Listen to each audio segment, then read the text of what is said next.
live as we welcome in our co-host, New York Times best-selling author John Gilstrap. Good morning. Big event coming up for John on June the 13th. June 13th, and you will be there too. It's a book signing at Four Seasons Books on German Street in Shepherdstown. Starts at 6:30. It'll be wine and food, and hopefully it's a beautiful night. People can wander around Shepherdstown when they're done. You had your book launch. Yes, the book dropped on 27th on Tuesday, and seems to be doing well. It's hard. I traveled around to the local bookstores.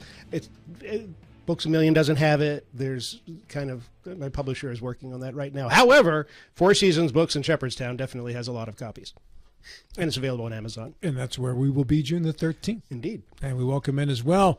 He is the Jefferson County prosecuting attorney with absolutely no jurisdiction in this building. Matt Harvey, good morning, sir. Good morning. Good morning. Thanks for reminding me that I'm powerless here.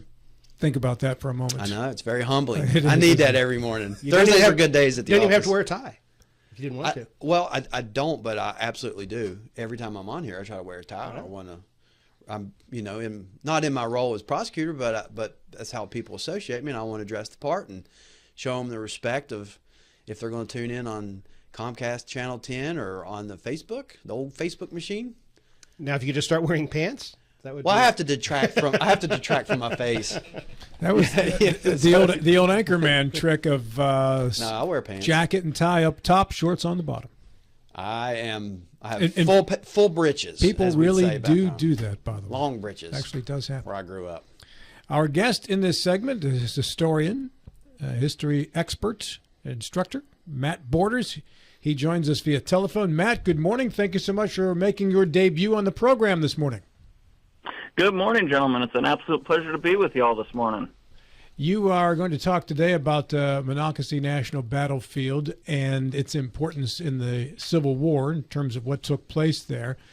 And that battle was fought July the 9th, 1864. I know you have a few other things you'd like to bring up as well, but let's talk about that because this area is so rich in Civil War history, especially, and you look into West Virginia, Maryland, Pennsylvania, obviously with Gettysburg. And I have... You still there, Matt? Yes, sir. Yeah. I've visited Antietam and toured it, and Gettysburg and toured it. But despite the fact that I live in Frederick, I have not toured Monocacy Battlefield. How have I missed it? You definitely should, sir. Yeah. Tell us about that battle and the Monocacy Battlefield. Absolutely. So it is the third time Confederate forces are above the Potomac in force, and it's in 1864, as you said. So 1862, Maryland campaign, Confederate forces moving through central Maryland, through Frederick on their way west towards Sharpsburg, and, of course, the Battle of Antietam. 1863, Confederate forces moving through Maryland yet again on their way up into Pennsylvania for the Gettysburg campaign. Both of those campaigns, we have federal forces following in their wake, attempting to catch up with them, leading to these massive engagements. In 1864, though, it's a very different objective, very different size of forces involved.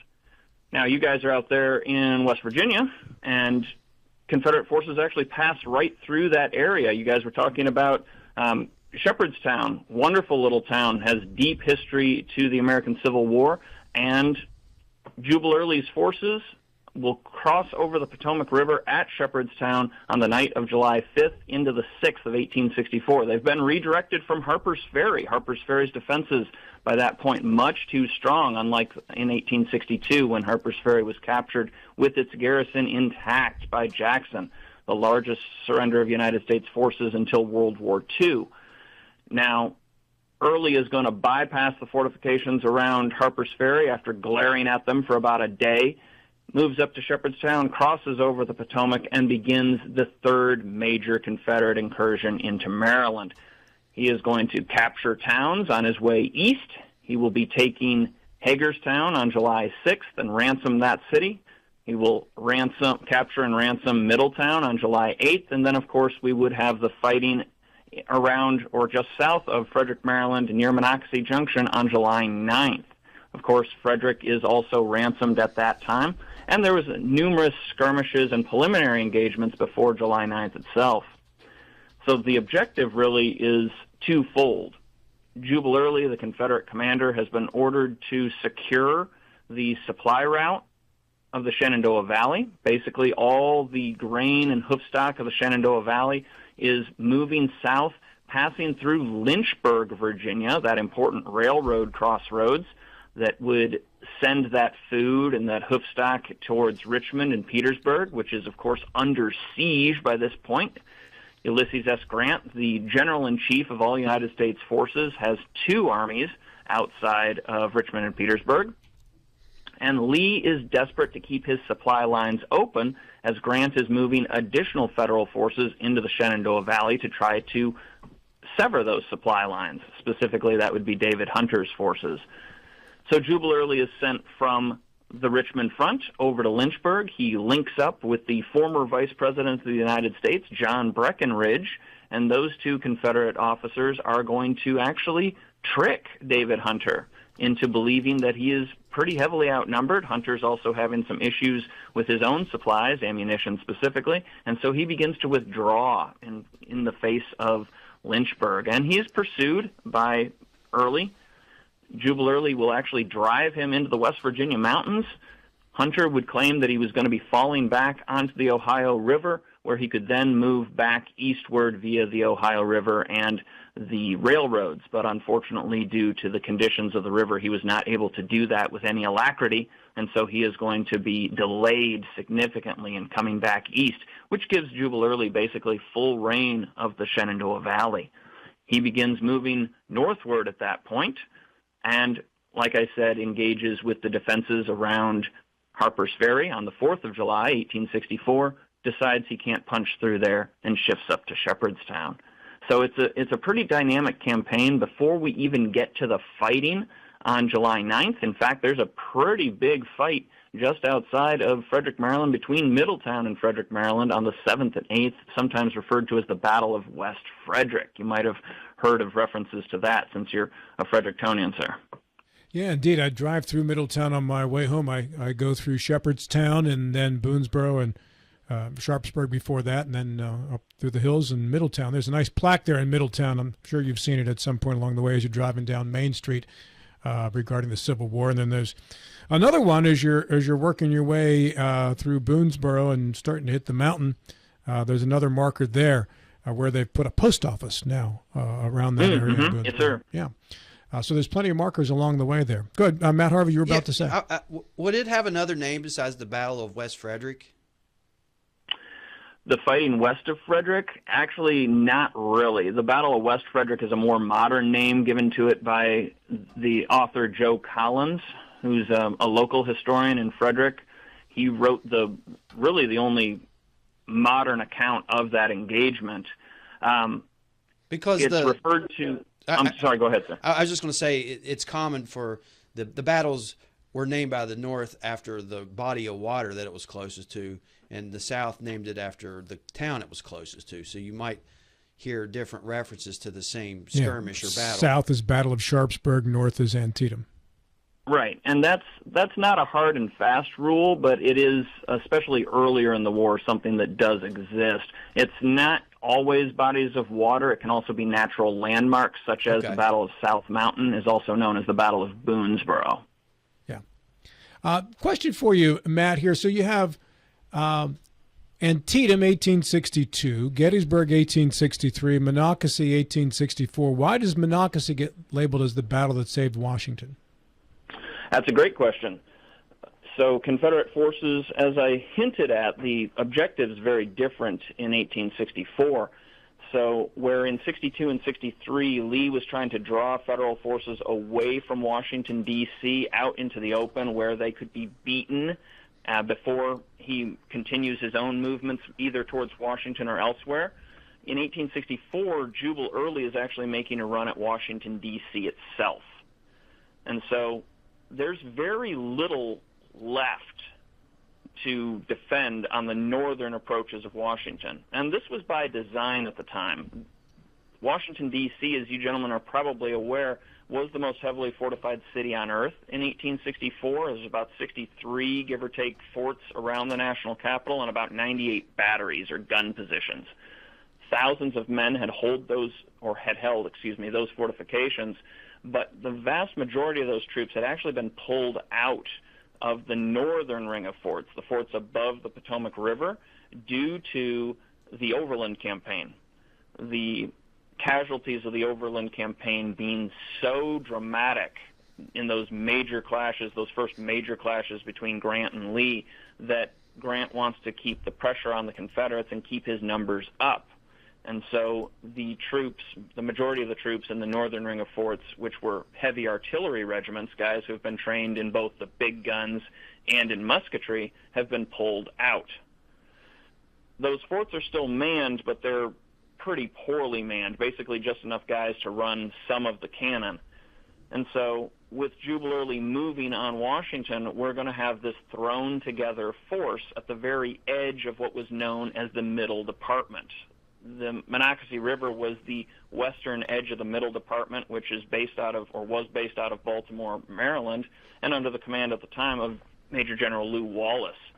Wallace commands the Middle Department, also known as the 8th Corps, which, I mean, that sounds pretty impressive, Corps Command, Departmental Command, but it's very, very small in his actual forces. He's only got about 3,300 men that he'll be able to throw out to Monocacy Junction on July 6th, and he's got 6 cannon with that. Most of these guys being made up of 100 Days men and militia. These are the guys who guarded railroads and camps and bridges and stuff like that. So they're not really frontline troops. They had been raised to help with the quotas that the states had for raising troops, but also to give more experienced troops the chance to go to the front and having their rear echelon jobs covered by someone. So Lew Wallace is going to bring this command out to Monocacy Junction. He is going to move his troops up the Frederick Spur line into downtown Frederick and then out to the western side of town, where they begin to clash with the Confederate vanguard on July 7th and continue that on the 8th before withdrawing from Frederick entirely once Wallace realizes just how big the force coming at him is. Between 12 and 15,000 Confederate troops and about 38 cannon, he will withdraw his forces to the south side of the Monocacy River, on the opposite side of the river from Monocacy Junction, utilizing that high ground to his advantage to cover the bridges there and try to delay the Confederate advance. And that's what it's really about, and that's why we refer to Monocacy, or I should say Monocacy is referred to as the battle that saves Washington. John Gilstrap. Good morning. Oh, what was the end game? If Early had won and he gets Washington, now what do you do? Is the idea to sack the Capitol, or what was the end game? So that's a really good question, because Early does win. He does win at Monocacy. He pushes Wallace out of the way, but he has been so significantly delayed.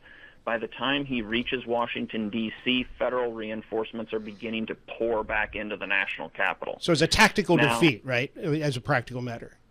Right. It's a tactical victory on the field, a strategic defeat overall. Yep.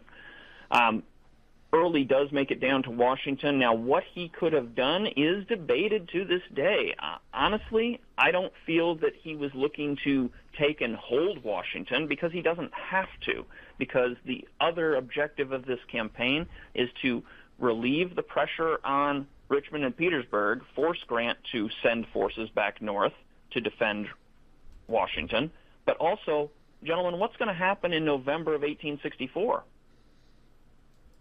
An election. Exactly right. Abraham Lincoln is up for re-election, and he is trying to run his re-election campaign during the Civil War. Any strike at Washington, any strike that may disrupt the federal government, is going to be a huge blow to his re-election campaign.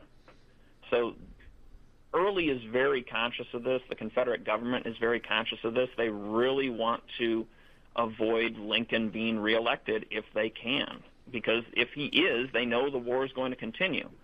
Now, granted, if his opponent, George McClellan, had been elected, the war would have likely continued for a time anyways, because Lincoln would not have been out of office until March of 65, but the Confederacy doesn't want to take the chance of Lincoln being reelected. They know that any strike against Washington could affect that reelection campaign.